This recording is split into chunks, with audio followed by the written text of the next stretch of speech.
कृपया आप लोगों से निवेदन है कि कम चोटिल वाले डीजे से दूरी बनाए रखें। डीजे आसिफ भाई, कृपया आप लोगों से निवेदन है कि कम चोटिल वाले डीजे से दूरी बनाए रखें। डीजे आसिफ भाई,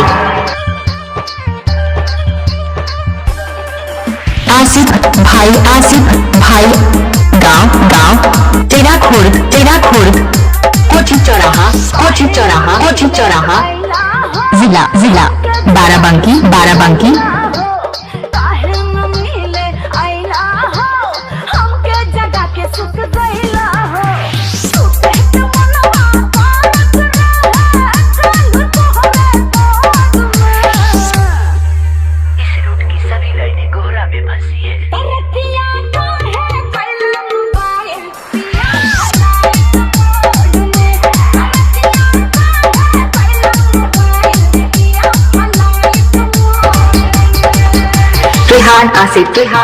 रेहान आसिफ। इनका मोबाइल नंबर है 771 89 062। जिला बाराबंकी।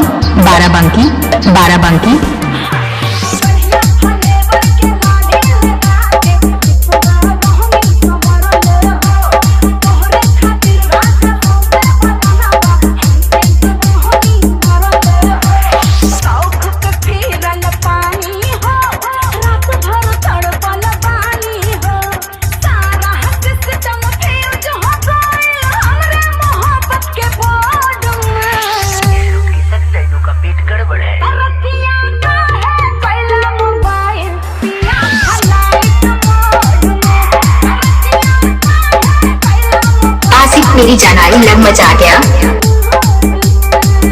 आसिफ मेरी जानाई लग मचा गया।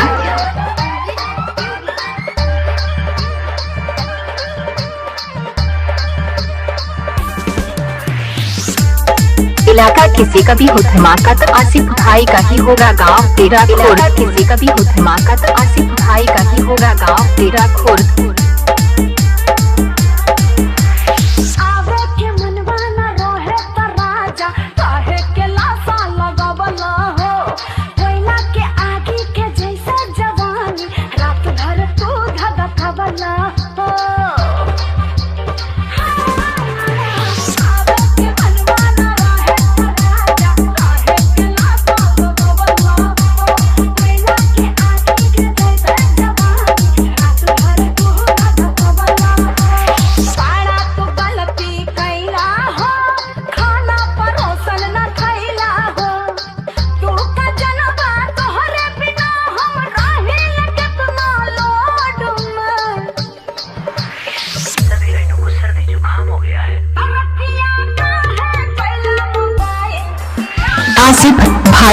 आसिफ भाई मिक्सिंग मास्टर।